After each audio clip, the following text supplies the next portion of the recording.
Welcome to the Accelerate America Collective Weekly Campfire.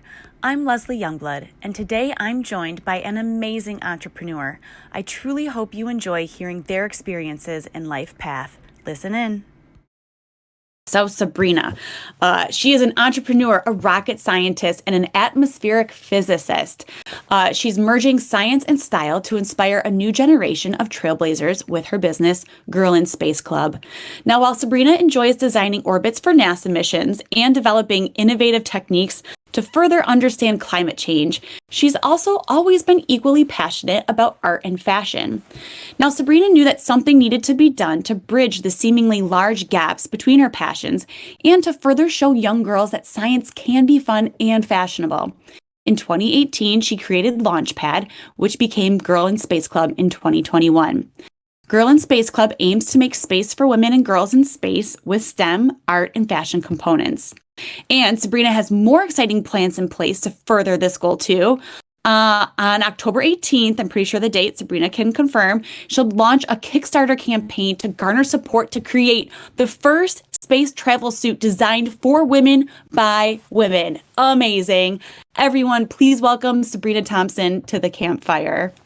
Oh, thank you. Thank you. That was a great introduction. Oh my Thank you goodness. so much. Again, thank you. I don't even know where to start. Let's maybe start with the Kickstarter because I know that Sydney just dropped that in the chat. Tell us about that. How did that come about in this spacesuit for women designed by women?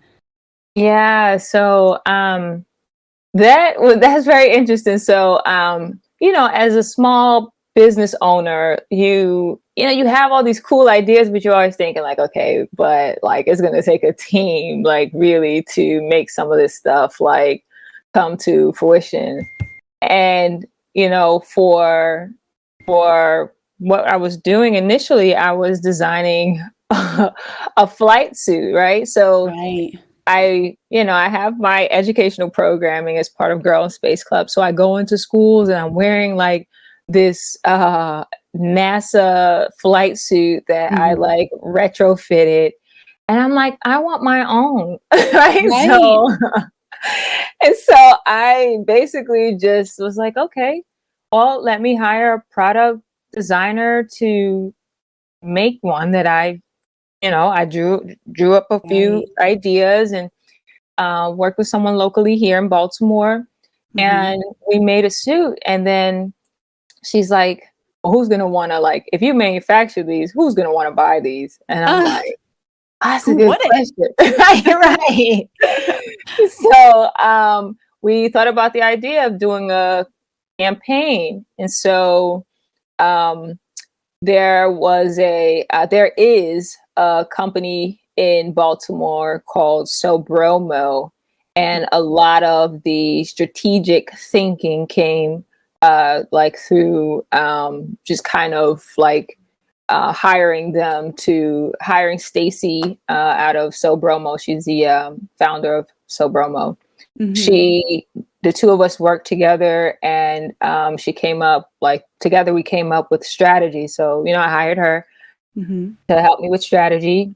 And in conversations, it came up like, what about a like spacesuit? And then this flight suit just becomes like a reward, like backers, right? Right. And then I'm like, whoa, that would be huge. So then I started to see what would that look like. And I started diving deeper, and I'm like, you know what? We've never designed spacesuits for women at all. Like, I haven't found anything, and I'm still doing my research. I'm like, I haven't found anything. Right. I've spoken to like people who design spacesuits, and they're like, well, they're made for humans. 2 arms, 2 legs, head. That's pretty much. Yeah. How does the spacesuit for women differ? And like, how did you retrofit your own like flight suit to like better accommodate you? Tell us a little bit about that and why we need to make these tweaks. So for like the flight suit that I had, like I purchased it from like NASA. Like I went to one of the NASA centers, and it had like these like very basic NASA patches on it, and like as an artist, you're always thinking about how you can kind of make something your own and kind of fit your own personality. And so I know some other folks that work at NASA or who are in STEM education, and they walk around with spacesuits as well. And I noticed that like a lot of them are like the blue NASA suit, and I didn't want to be like everybody else, so I got the orange one, and then I just went to a tailor and just had them tailor it to my frame. And because the suits were only available in kid sizes or men's, so I had to get the smallest. So I had to get the smallest one. I got the smallest one, which was of course too big, and had to go to a tailor. And I paid more for it to get tailored than I did the actual suit. Wow, that's crazy. I mean, I guess it makes sense. Did it surprise you, even as somebody that's worked for NASA, that was just the way it was, that it was like kids and men's, and you're like, wait a second, really? Yeah. Right. No, it's so surprising.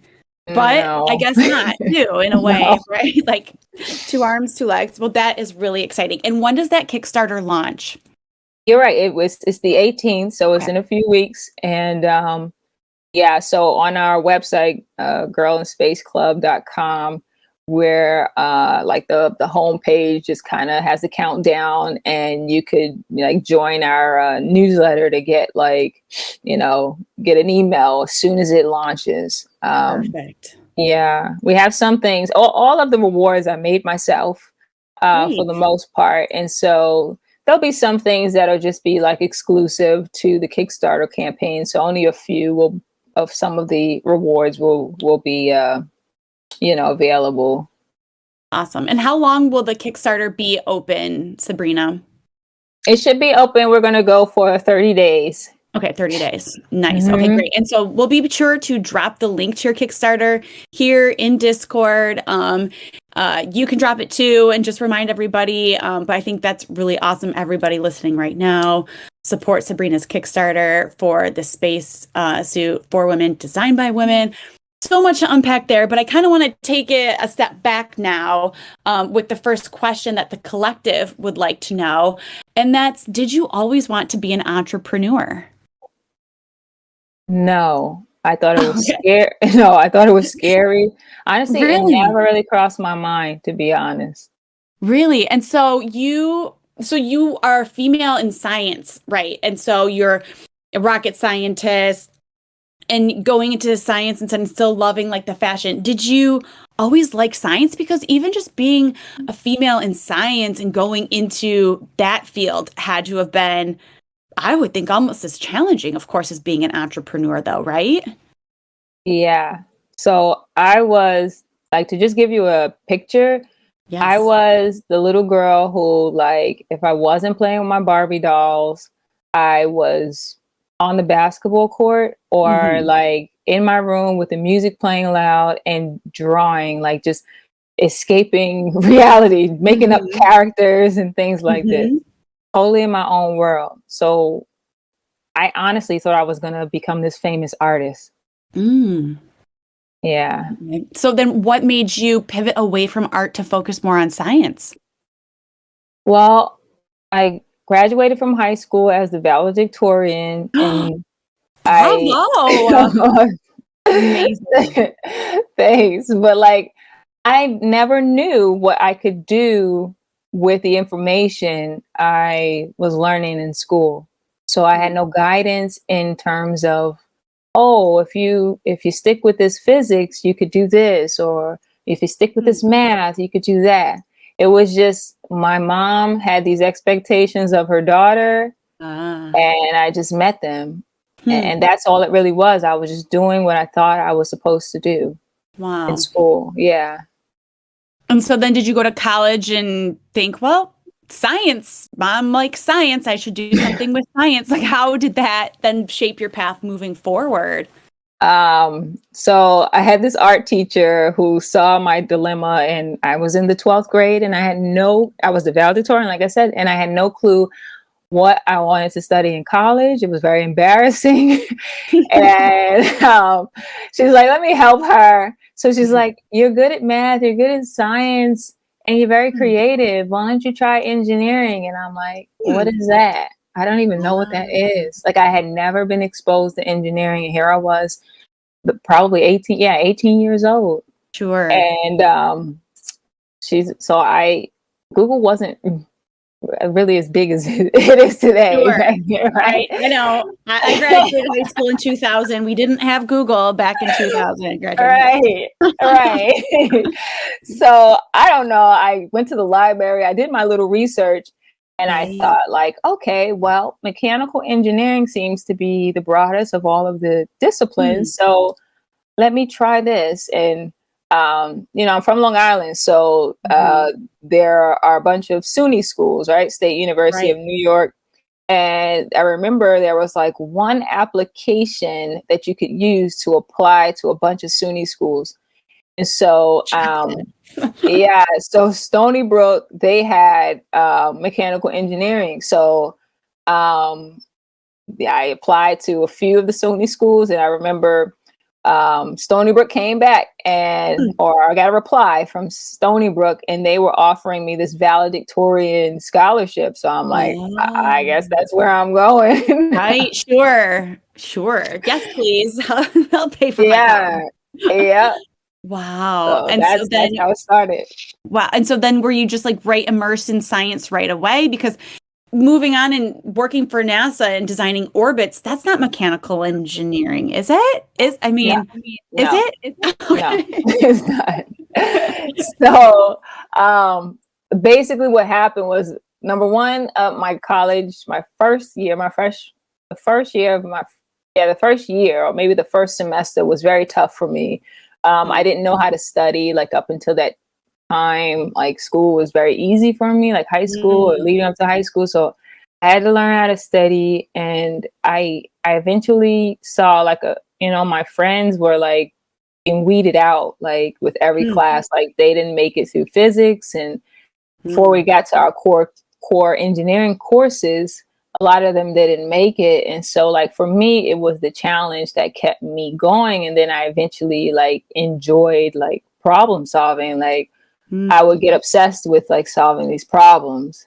And so that's how it all, like, began, the whole engineering track. And you get a little bit of like, when you are a mechanical engineering major, you kind of get a little bit of some of the other engineering, like, disciplines. Like, you learn a little bit of electrical engineering, a little bit of chemical, and so forth. But I did internships over the summer. So I did not intern at NASA as an undergrad. Ended up going to Georgia Tech for grad school, and that's when I picked up aerospace engineering. Wow.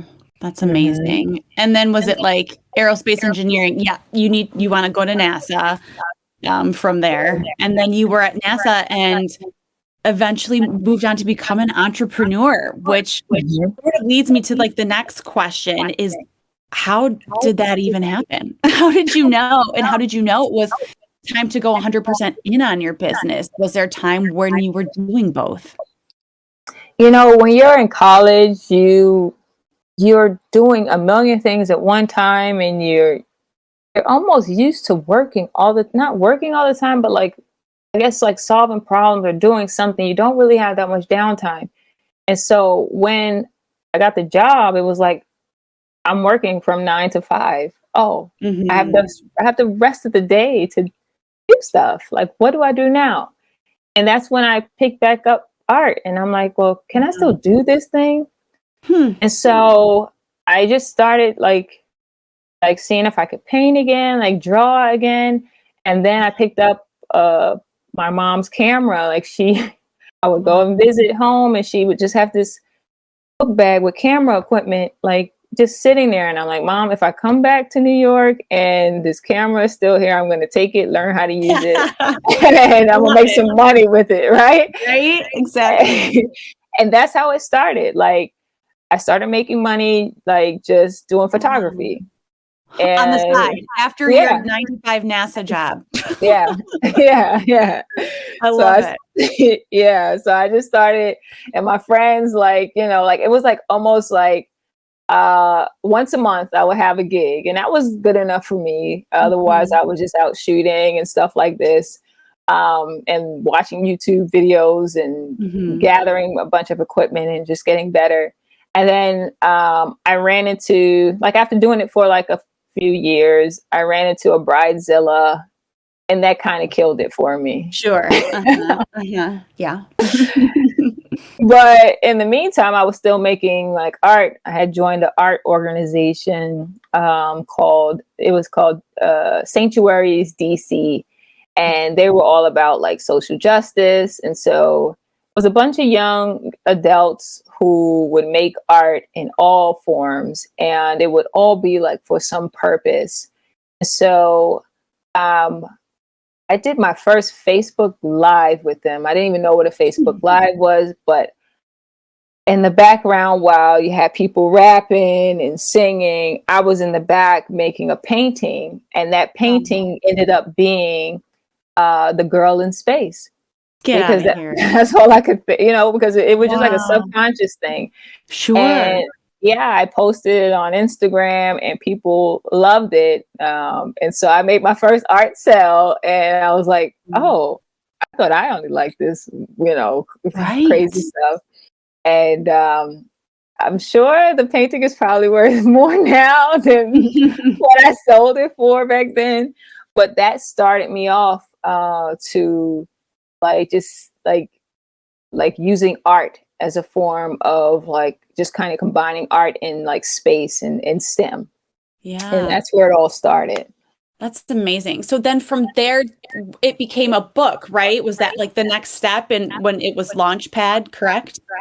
Yeah. So it just, honestly, I just, that thing I enjoyed doing as a child, which was creating characters and stories, and it just came back. And so I thought like, these things are easy for me in terms of creating, right? And coming up with ideas. So I thought, okay, well, how could, and I forgot to mention, I would do a lot of outreach through NASA, and that's how the educational part came into play. Gotcha. Because I would go to schools, career day and things like this, me and my colleagues. And I noticed my colleagues' story in terms of how they became whatever, NASA engineers or scientists. Like, it was really very vanilla, if you will. Like, almost everybody was taking apart a remote control or a TV and getting yelled at as kids with Legos and all this stuff. Right. And I'm like, that's not my story. Yeah, like I wasn't doing that. Right. I'm like, look, I just stumbled upon this career path and I am enjoying it. But it's not what I always wanted to do. I enjoy it, and it feeds my curiosity and my love for problem solving. But yeah, and so in kind of getting the reaction of the students, I started to just kind of just try to find ways to basically to connect with them. And I saw with some students, like for instance, when I would go into maybe some of the like private schools or public schools, these kids got it. Like I didn't have to kind of like I could explain to them what I do for a living in in an easy way, for kids who had never interacted with an engineer before. They didn't know what questions to ask us. Sure. They didn't know how to relate it to what they experienced. Yeah, their life, period. So I'm like, how can I reach these kids? Like, right. And I thought, oh, art. Oh, I know all these. I'm looking at the kids, their shoes, and I'm like, every kid, like mostly every kid has a cool pair of sneakers on. So I just used, and I thought about when I was a kid. That was really me. Yeah, I love that. And you to be that person for them that you didn't have when you were a kid. Because I think that's so important too. I always not lament, but I mean, I think it's so great for kids today, you have the internet and you have all these you see these, professional tracks that you can go down. And like, I had no idea when I was growing up either that you could be any of these things or, how to get there, like, right. And so I just think it's so wonderful that, especially like getting into schools and sharing with kids and I'm this and you can be this too, because you can't be it if you can't see it. And I just think that that's so powerful.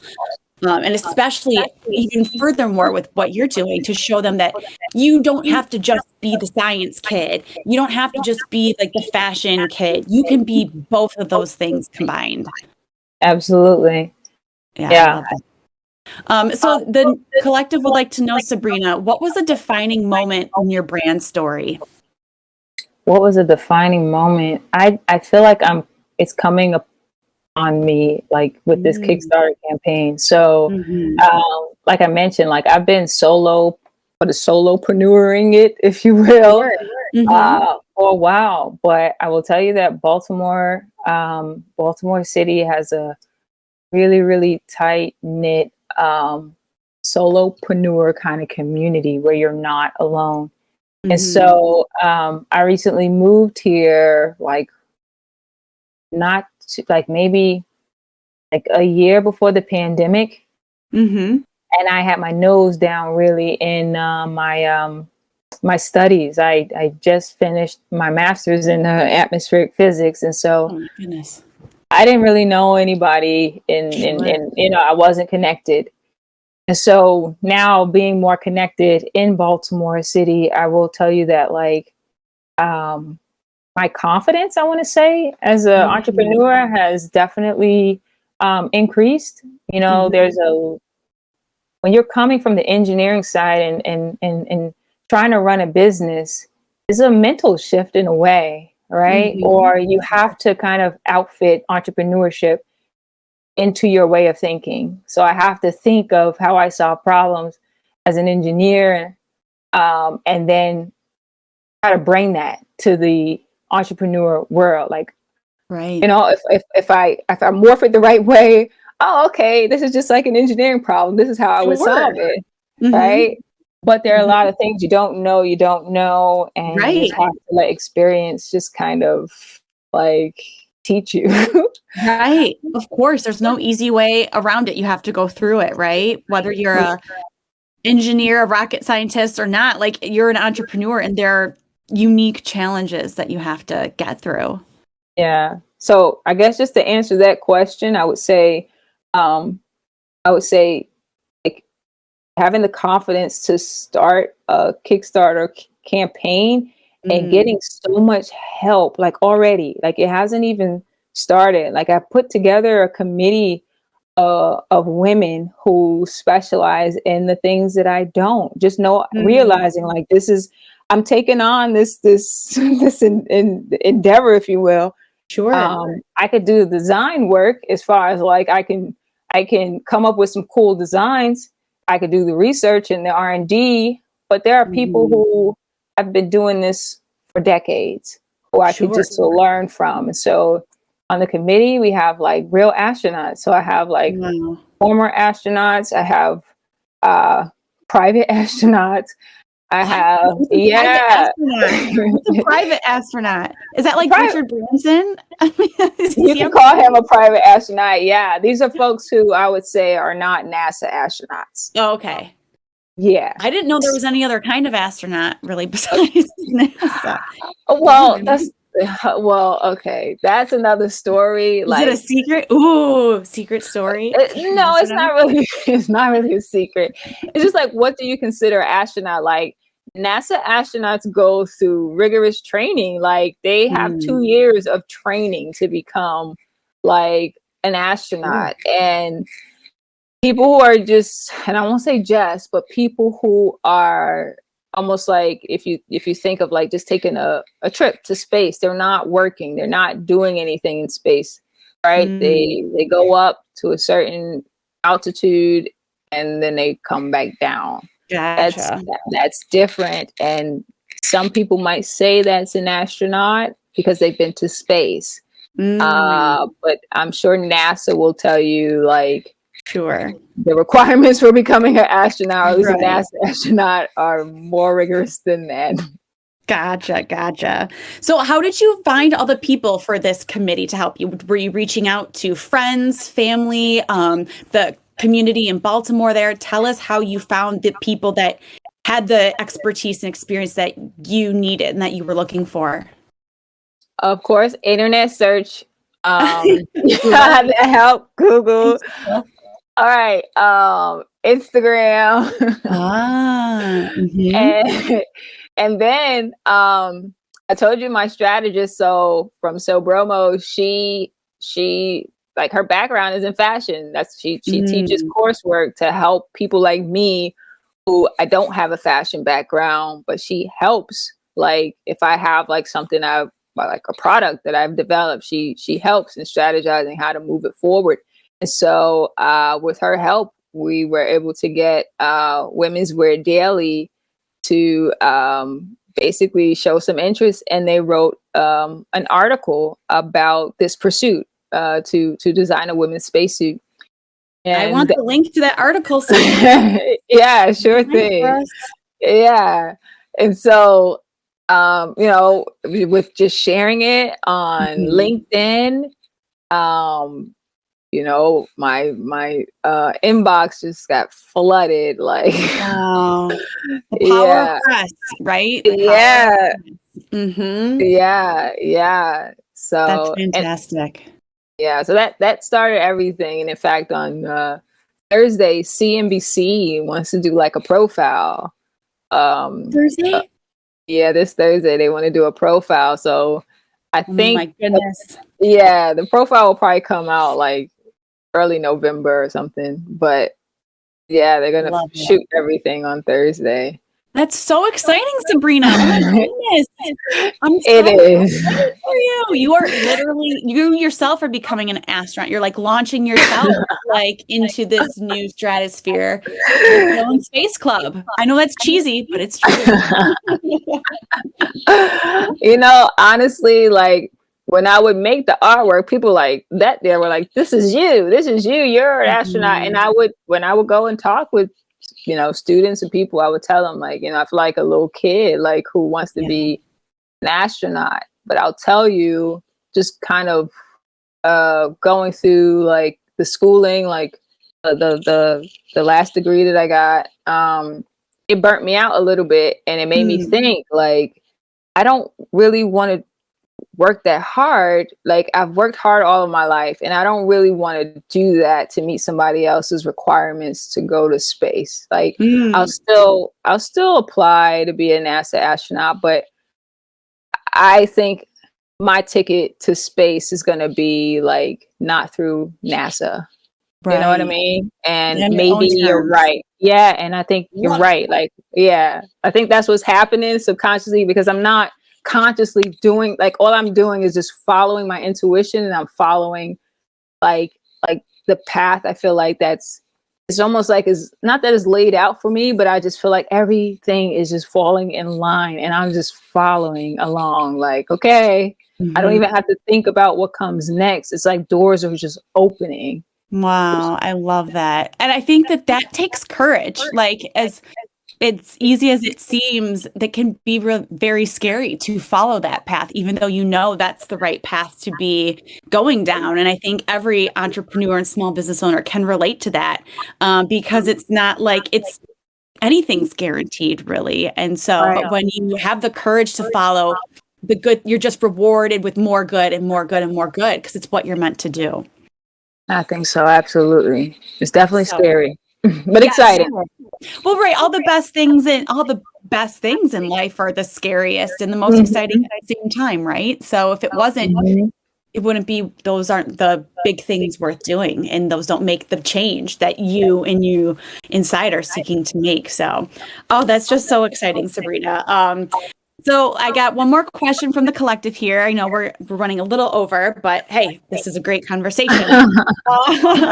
So I'm going to pick the one. They want to know, name one thing you wouldn't have done if you hadn't taken the leap to entrepreneurship. One thing I would not have done? Correct. one thing I would not have done if I didn't take the leap. Mm-hmm.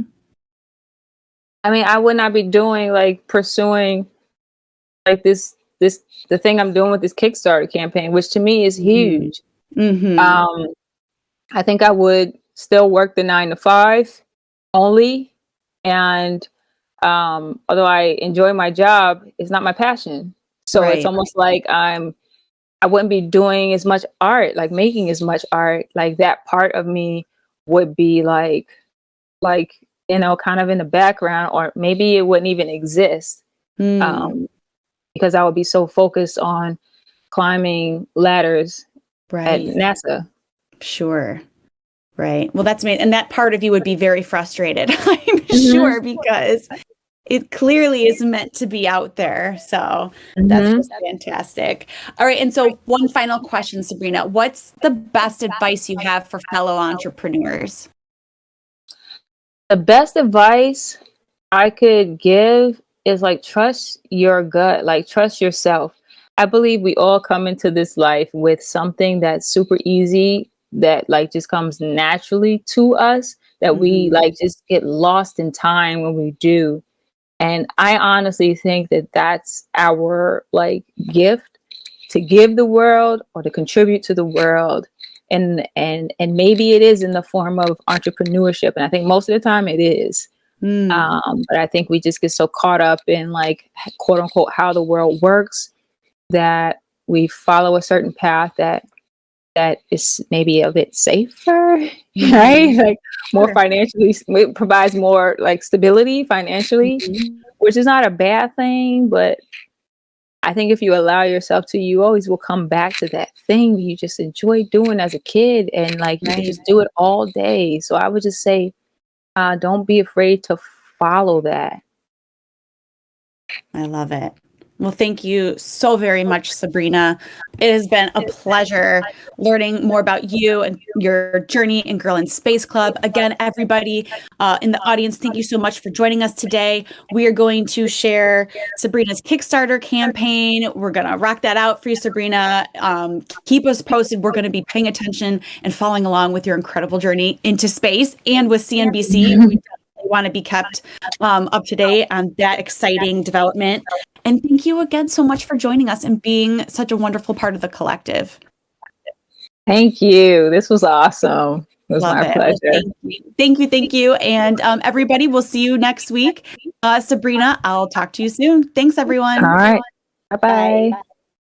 If you'd like to join the Excelerate Collective and attend future campfires, visit accelerateamerica.com/join and check out our future guest at accelerateamerica.com/campfire.